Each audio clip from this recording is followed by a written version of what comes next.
Well, this was certainly a weird episode of Dynamite, and probably the weakest episode we've seen so far.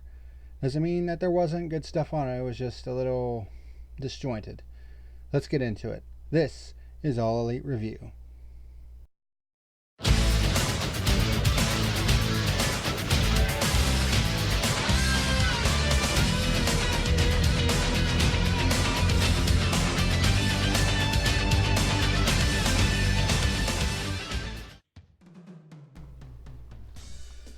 What's happening, ladies and germs? This is the PackerMan, and welcome to today's edition of All Elite Review. We're going to be reviewing the 9th episode of AEW Wednesday Night Dynamite, which took place in Chicago, Illinois, which was also the site of All Out earlier this year. Needless to say, this episode was very unusual. And not exactly in a good way. I mean, it felt a little disjointed. And, the middle portion of the show was just not that good, to be honest. So, I definitely think that this was probably the weakest episode of Dynamite so far. But I wouldn't necessarily call this a bad episode or a trash episode. It was just, It was just alright, I suppose. Because, it did have some good stuff on it, too.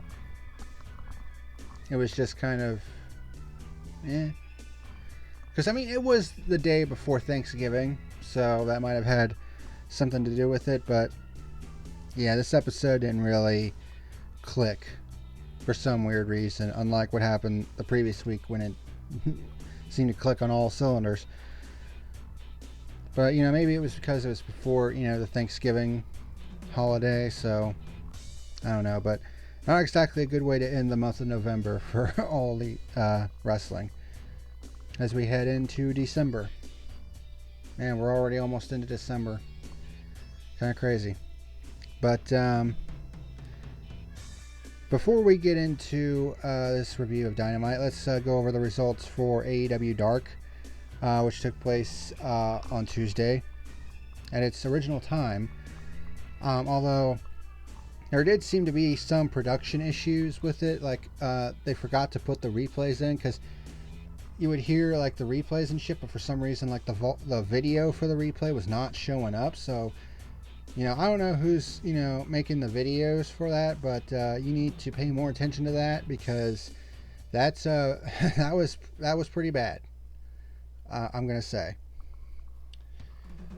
Not to mention the fact that the matches were a little bit out of order, because there was one part where Excalibur was like, this because they actually had two women's matches for Dark, and they played Shanna against Big Swole first, and as it turned out, it went on after Awesome Kong and Leva Bates, and Excalibur kind of said, maybe this match will be more competitive than the Awesome Kong Leva Bates match. So production issues really need to be ironed out. I'm not gonna lie. But anywho, the results for AEW Dark this past week in Indianapolis, if memory serves me correctly, Trent defeated Pentagon Jr.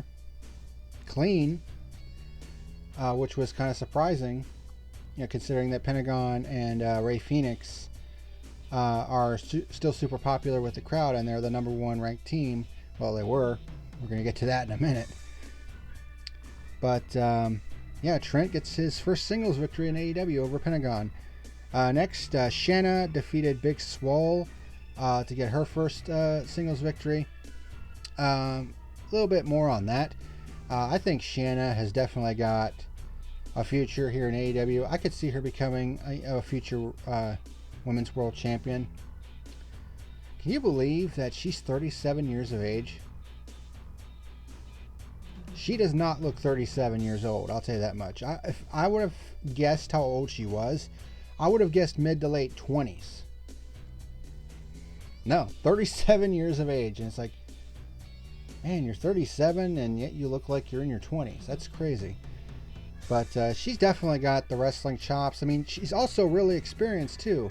You know, she's been in the business for 13 years. They had a little bit of a video package where she basically explained her, path up through wrestling, and how at one point she was gonna, she was in talks with NXT and they said they didn't really want her, or how TNA back when Impact was known as TNA said that, well, the camera adds 10 pounds, you're too fat to be on camera. And I'm just kind of like, too fat? Are you fucking serious? It made no fucking sense to me. It's like, what a bunch of fucking morons. I mean, whoever said that to her, you're a fucking idiot. I'll put it to you that way. She had a pretty solid performance here. One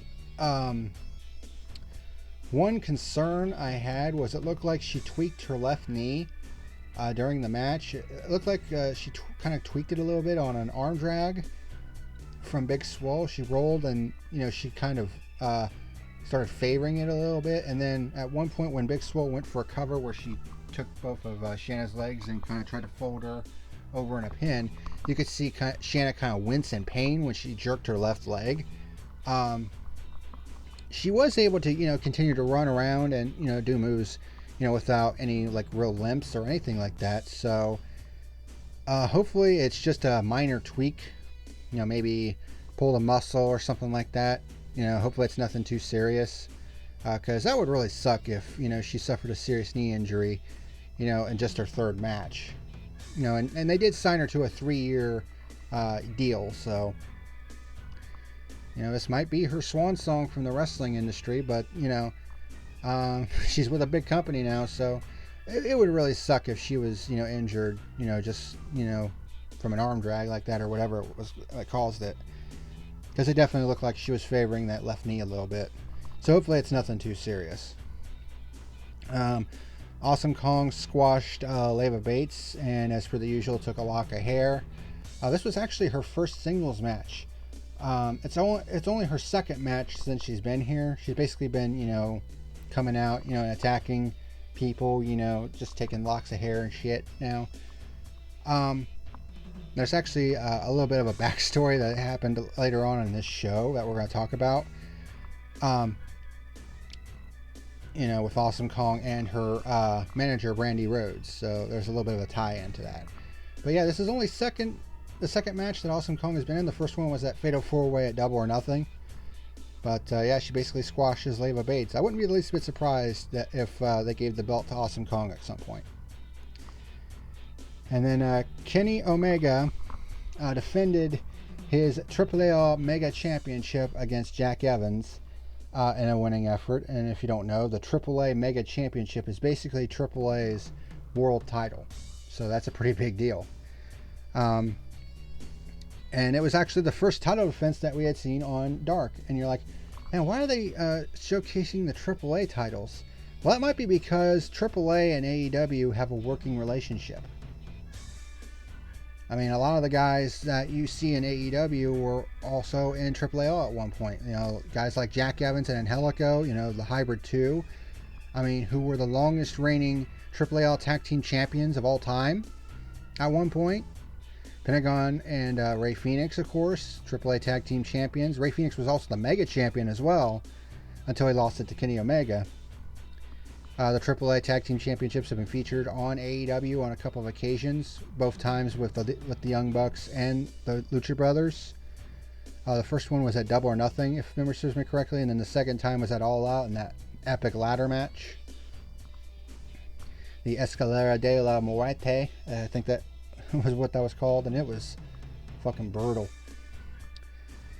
But yeah, I mean, AAA and AEW, they have a solid working relationship right now, so it really shouldn't be that big of a surprise. But that was what happened on AEW Dark.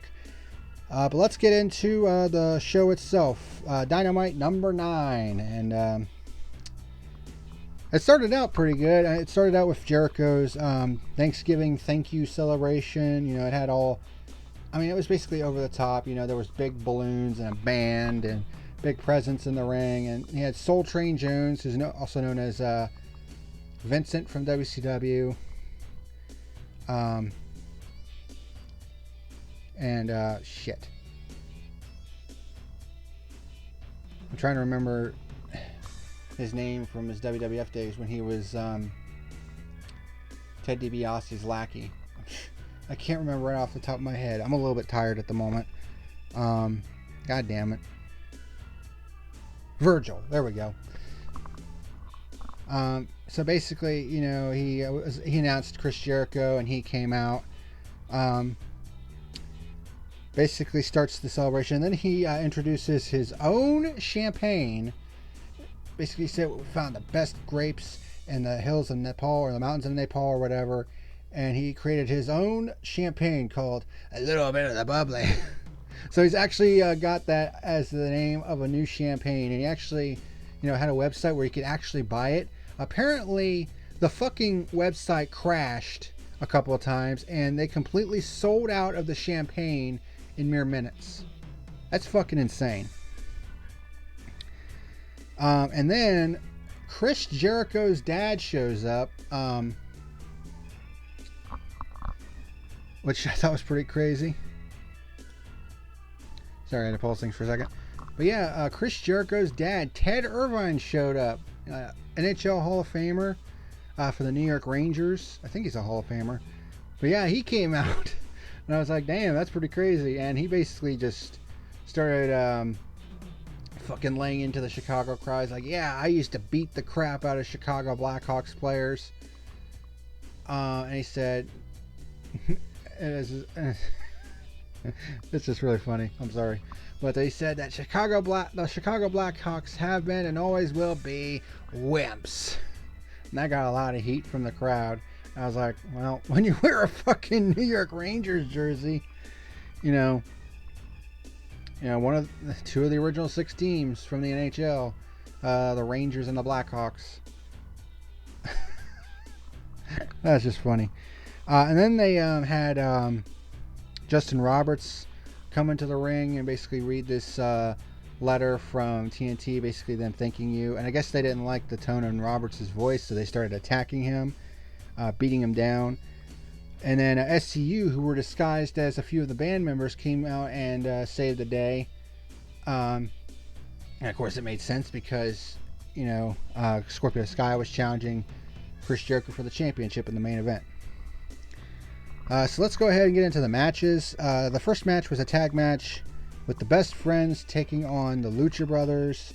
The Best Friends come out, and before they even get to the ring, they're attacked from behind by the Lucha Brothers. They're definitely looking like more and more like heels at this point. I think they're starting to go into a little bit of a heel turn. But the Best Friends fight back. They start things out with their rising knee strike, sexy Chucky knee combo for a 2 count. The Lucha Brothers come in though with a super kick party, and then a Cazadora splash, a double team Cazadora splash for a 2 count. Pentagon hits a nice lung blower on Trent. Phoenix with a super kick on Trent twice, gets a 2 count out of it. Phoenix with a drop kick and a springboard roundhouse. He does that springboard roundhouse so good. Then the Lucha Brothers hit a Gamangiri powerbomb double stomp combo for a 2 count. The double stomp was right on Trent's ass cheeks. That had to hurt. Chuck Taylor gets the hot tag. Does a couple of lariats. Hits a nice Shiranui on Pentagon, which he transitions into a single crab. But Phoenix counters that with a super kick. So they send Taylor into the corner. Taylor sends Pentagon into the corner where he's in a sitting position. Then he hits a belly-to-belly suplex on Phoenix into Pentagon. Phoenix hits a super kick on Trent. Pentagon with a Panama Sunrise on Trent for a 2 count. Now, the reason why I don't say Canadian Destroyer is because the way that Pentagon did it, he jumped off of the middle turnbuckle into the Destroyer, which is what Adam Cole does, and his variation of it, he calls it the Panama Sunrise. Only got a 2 count out of it. Trent with a schoolboy for a 2 count. Pentagon with a super kick. Phoenix with a nice springboard roundhouse on Trent. On the outside, Chuck Taylor hits a nice somersault senton on Pentagon. Phoenix tries to go for a destroyer of his own, but Trent counters Phoenix with his crunchy finisher and gets the 3 count and the victory. So the best friends all of a sudden getting a big push because they've beaten, Trent in particular has beaten both of the Lucha Brothers in back-to-back weeks. He pinned Pentagon on Dark, and then he pins Rey Fenix in a tag match on this episode of Dynamite. So they're really starting to give the best friends a push now. And in addition to that, next week Trent is going to be facing Rey Fenix in singles competition. So maybe a new rivalry brewing between the best friends and the Lucha Brothers. And it'll be interesting to see if they keep this push going with Trent, who's actually a pretty good singles competitor in his own right. I gave that match, let's see, 1 second, I almost skipped right over it. I gave it 2.75 stars out of 5. The next match was another tag match. It was a women's tag match between Bea Priestley and Emi Sakura teaming up for a second time, taking on the new number 1 contender Hikaru Shida and Chris Statlander. I'm just going to be completely honest here. I just cannot get into Emi Sakura's gimmick, where she dresses up like Freddie Mercury, has the fucking mic stand and stuff. I fucking hate it. I honestly can't get into it. And the way this fucking match ended really pissed me off too. But yeah, I just cannot get into Emi Sakura's gimmick of looking like Freddie Mercury. It's just not getting it for me. But highlights of this match: Priestley and Sakura start attacking Shida and Chris before the bell. Chris hits a nice standing moonsault on the apron onto Bea Priestley and then hits a missile drop kick. Of course, Hikaru Shida with her lifting knee strike off of the chair. She sets up the chair and then Sakura kind of sits in it and is like, no. But Shida kicks her off of it and then hits the knee strike on Bea Priestley. Then Sakura uses the ref's arm after doing like a do-si-do, and uses a lariat on Shida, puts Shida into the Mexican surfboard, and then puts her in an abdominal stretch. All this time she has her fucking mic. It doesn't have any sound on it or anything. But speaking of which, there were a lot of people complaining on Twitter, about we need to turn the mic down, in the ring because the sound quality is horrible. Seriously, shut the fuck up. It wasn't that bad. You people were bitching about that, and it's just like, seriously? I mean, the sound wasn't that bad, people. Fucking stupid. But anyway, Shida with a nice suplex on Emi into Bea's face in the corner, because Shida actually set Bea kind of horizontal in the middle turnbuckle, and then she took Emi, hit a suplex, and Sakura's boots went right into Bea's face. That had to hurt. Shida with a nice enziguri, Bea with a German suplex, but then Shida hits a rising knee strike, gets the hot tag to Statlander, who hits a nice Gamengiri, the Oklahoma roll for a 2 count. Emi counters with a smash mouth on Statlander. Emi and Bea hit a flying crossbody, double stomp, butterfly backbreaker combo, like all in succession for a 2 count. Shida hits a Falcon Arrow on Priestley. Chris does like this electric chair drop, and then turns it into like a split scissors kick for a 2 count, which looked really good. And then she picks Sakura up and hits a Michinoku driver for a 2 count. But then the finish was Sakura using her mic and hitting a Statlander in the back. Bea Priestley, I think, I can't remember what she hit, but thinking back, I think she hit like a backdrop driver or something like that. And then Sakura with the La Magistral Cradle on Statlander for the 3 count and the victory. I did not like the way this match ended because, the using of the mic and all that other shit. Not a fan of it whatsoever. This match kind of sucked. I gave it 2 stars out of 5.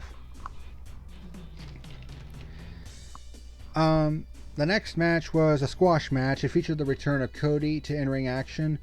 Since he had his injury earlier this month at Full Gear with the cut over his eye, which had scarred over, and of course the separated rib. So he took a couple weeks off from in-ring competition to get that healed. So he came back, basically beat up a jobber named Matt Nix.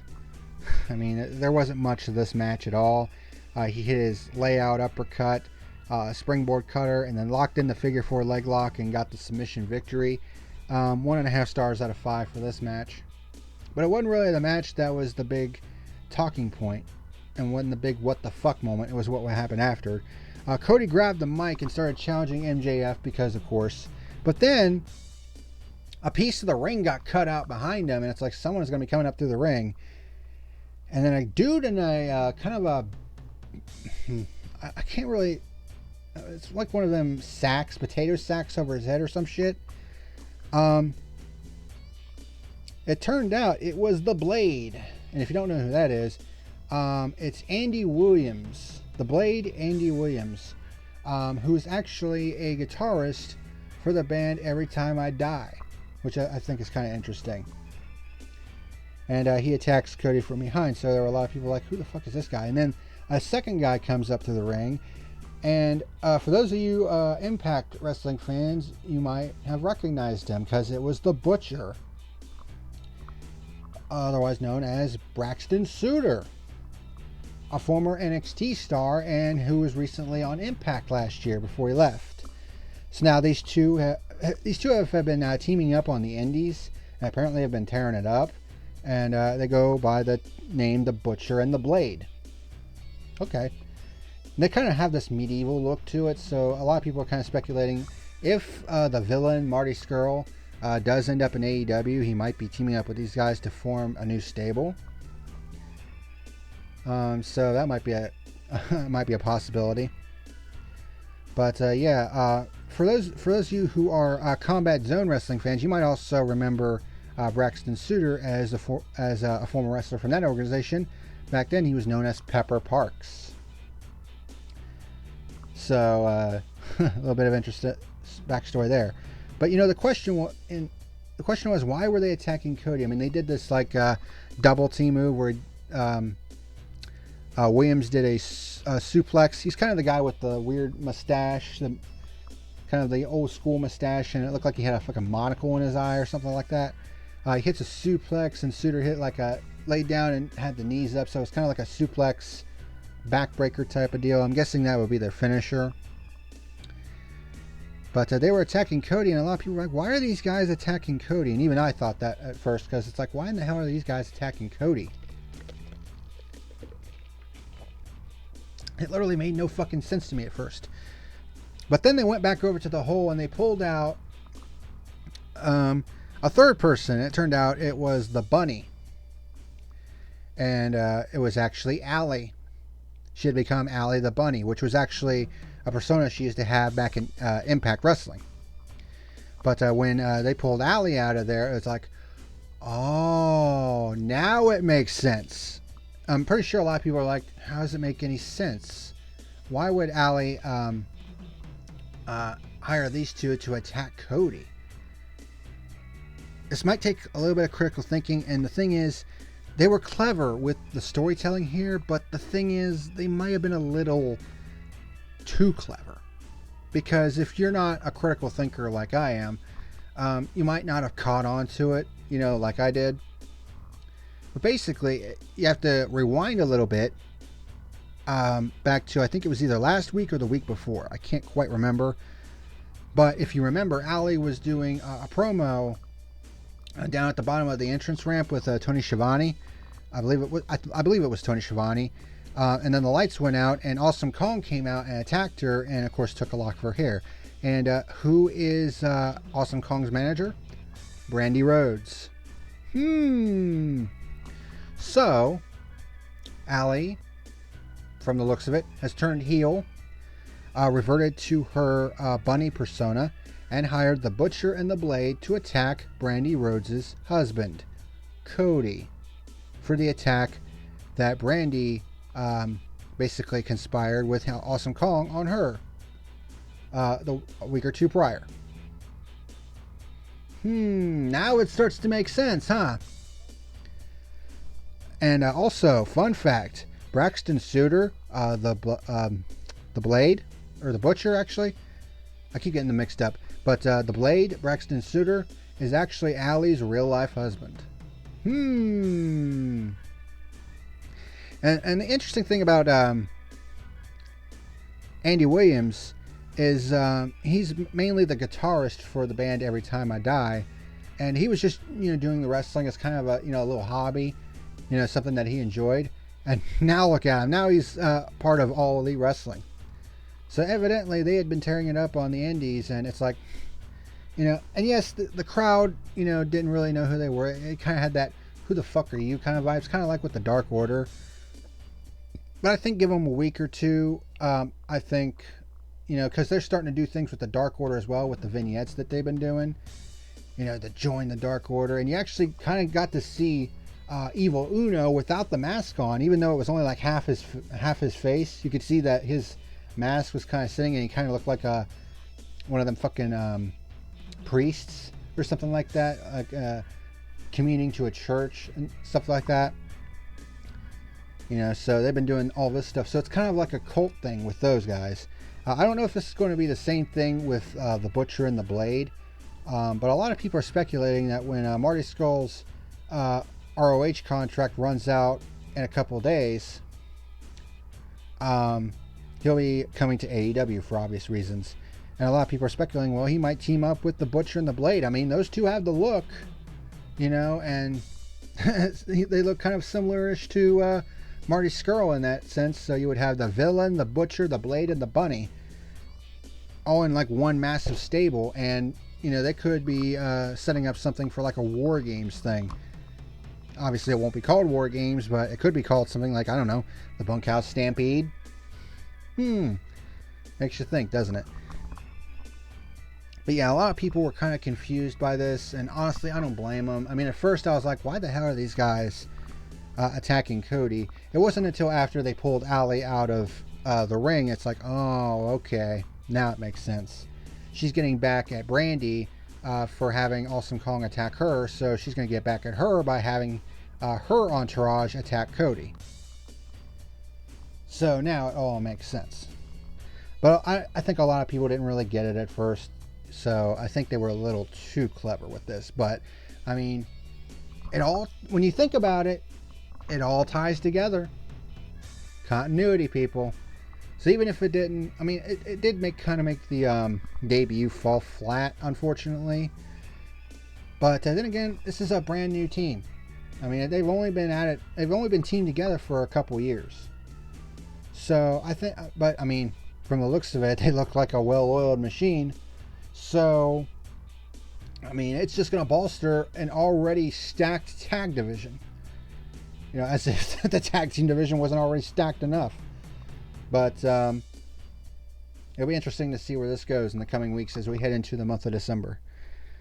As we close in on the end of 2019. Unreal. So yeah, the first hour of this show was pretty weird, to say the least. But the second hour, I think, more than made up for it in some cases. Like with this next match.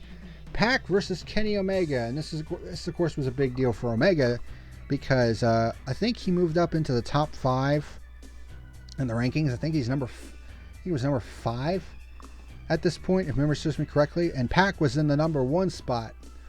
So this was a pretty big match on Omega's side, and trying to get revenge on Pac for the loss he suffered in that very building back at All Out in August. And needless to say, this was the best match of the night. And when you have two great workers like Pac and Kenny Omega going at it, you're going to see a tour de force. And this one definitely delivered. So highlights of this match. Omega just opened up right away. Hits a baseball drop kick, a Snapdragon suplex. Well, actually, he went for the Kotaro Crusher. Pac flipped out of it, kind of like he did at All Out.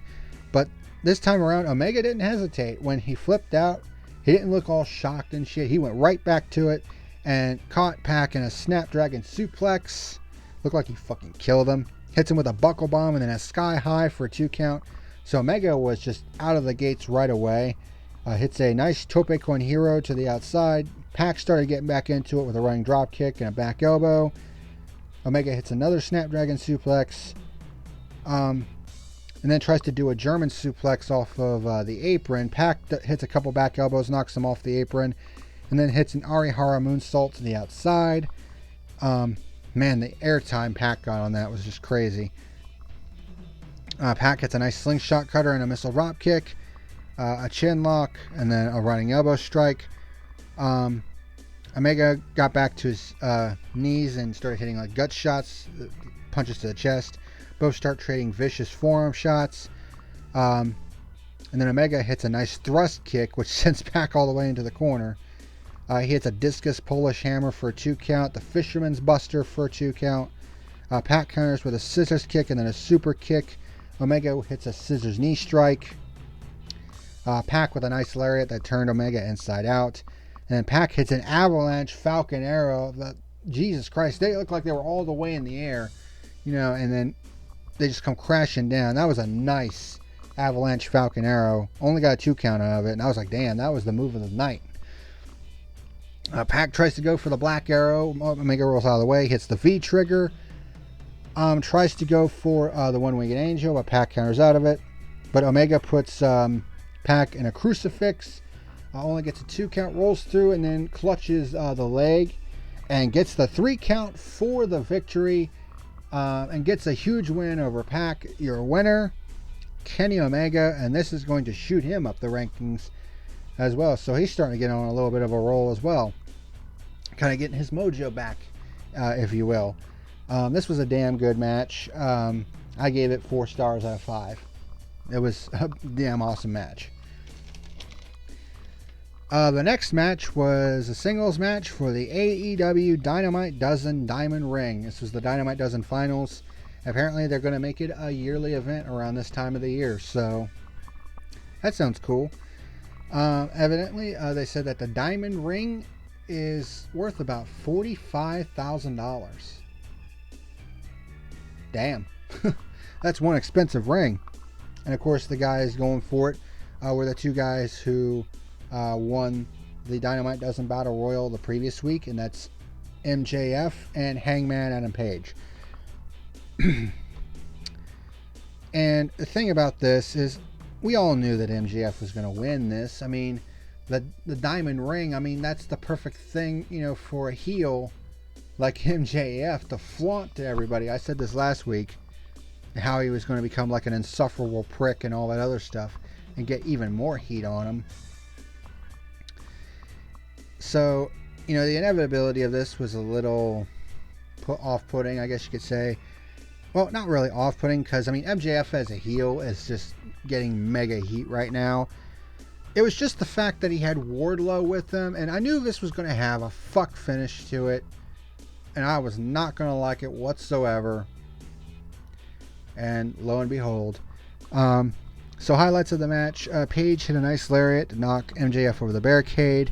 Wardlow started getting involved, of course.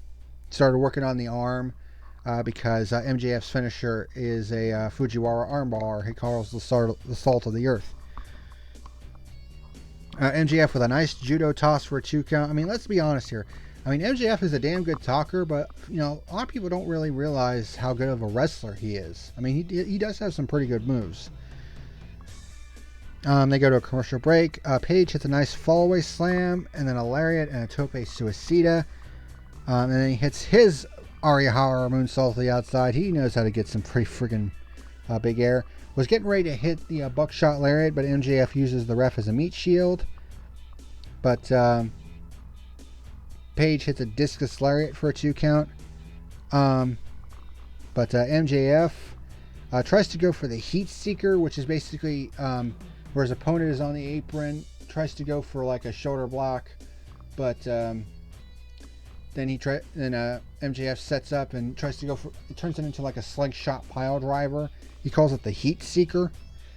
But Page counters out of that and hits the buckshot lariat for a 2 count. But Wardlow, again, getting involved, puts MJF's foot on the bottom rope. MJF distracts the referee again, and Wardlow hits a punch on Page. And at this point, I was just like, fuck this. And then MJF hits a very half-assed crossroads for the 3 count and the victory. I mean, the victory was inevitable, but the fact that they had Wardlow fucking interfere in this match, it really fucking pissed me off. I mean, I knew it was going to happen, and I knew there was going to be a fuck finish to this. It doesn't make it any less irritating. So it definitely lost some points for me on this. I gave it 2.5 stars out of 5. I mean, without Wardlow's interference, it could have gotten a 3 or a 3.5, but, you know, that's not going to go over well with me at all. DDP comes out to present the AEW Dynamite ring to MJF, but basically starts saying, yeah, I don't really appreciate some of the shit you're doing. Wardlow comes in and gets in DDP's face, and DDP is like, I suggest you step off, big man, or I'm going to embarrass you by having your ass kicked by a 63-year-old man. You know, so all the, you know, security had to come out and separate all of them. So, you know, I wouldn't be the least bit surprised if there was some kind of, you know, small program between Wardlow and DDP at some point.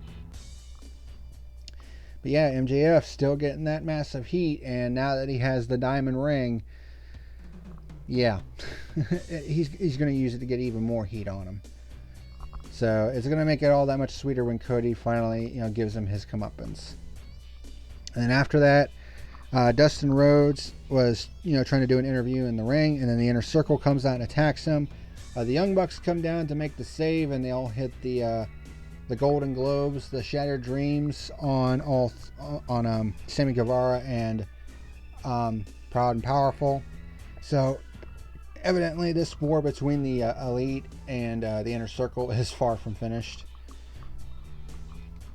And then we get our main event, the AEW World Championship, and seconds were banned from ringside. Basically, SCU and the Inner Circle were banned from ringside. Of course, that didn't seem to matter because fucking Jake Hager decided to come down and interfere anyway.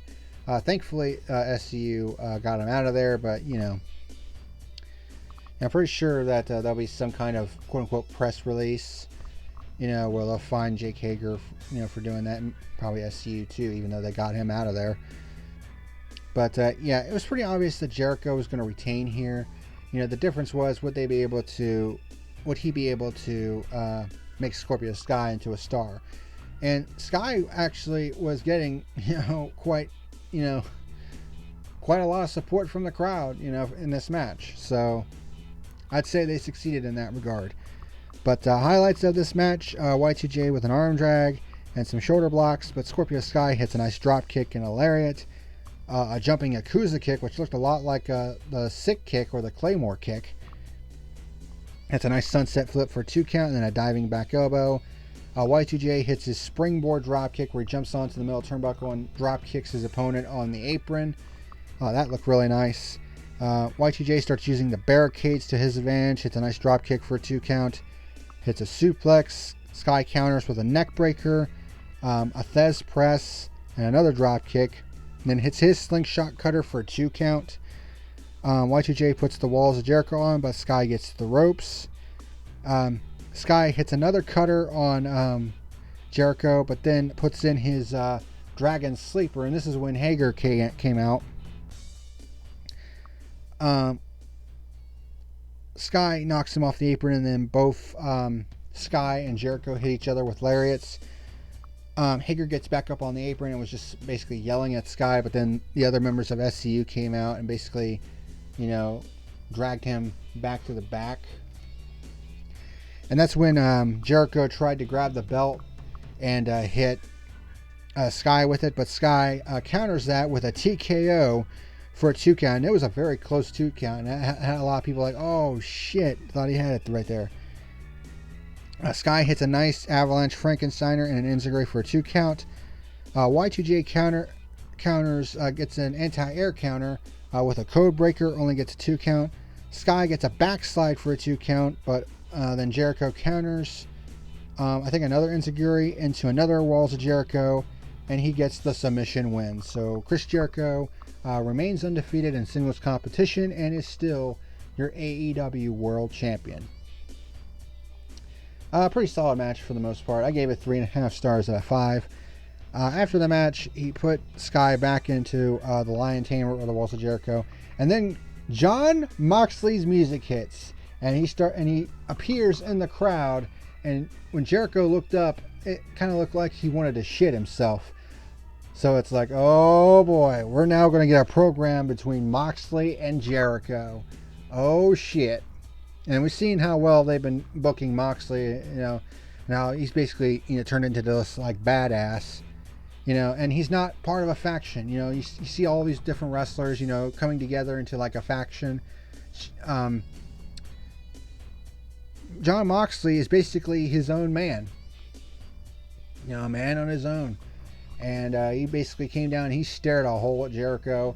And of course the two, collided, in Moxley's first appearance at Double or Nothing, which sent the whole fucking wrestling world into a frenzy. So now we're going to get those two clashing heads, or butting heads in this case. So Jon Moxley against Jericho, take my fucking money. I'll tell you that much. But yeah, it was a pretty solid ending to what was a very weird show. As for my final rating for the 9th episode of AEW Dynamite, yeah, this one kind of fell in the middle. Like I said, it was an show, but there were still some good spots on this show. I mean, the Jericho celebration was pretty funny. Pac and Omega was awesome. The World Championship match was pretty solid. And of course, Jon Moxley coming out and saying, yeah, you're next on my list, bitch. That was pretty good. But there was some other stuff that, just didn't really click. I'm going to give this show a 5 out of 10. Like I said, it was right in the middle. It was still alright. It just didn't really click this week for the most part. I mean, it was still pretty decent. I mean, let's be honest here. It's still going to be better than anything, the Raw or SmackDown's been putting on. I'll tell you that much.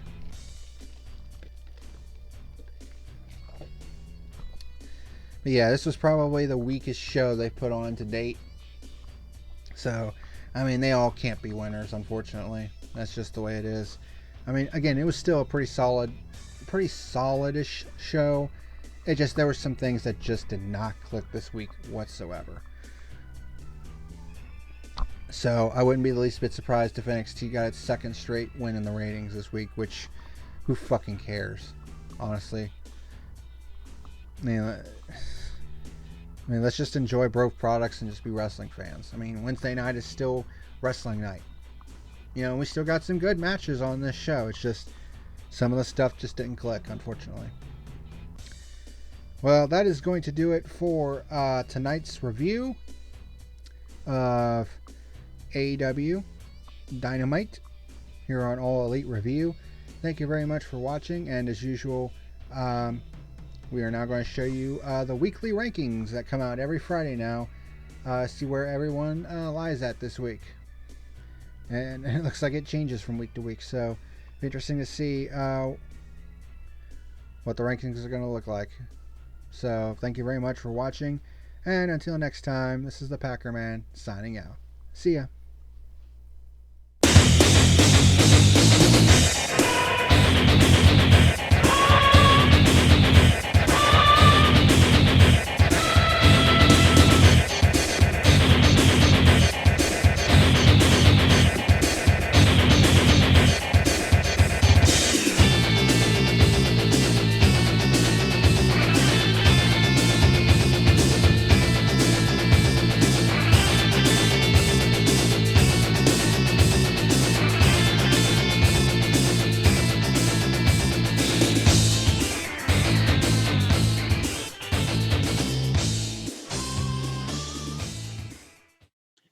Well, that is all for today's video. Thank you very much for watching.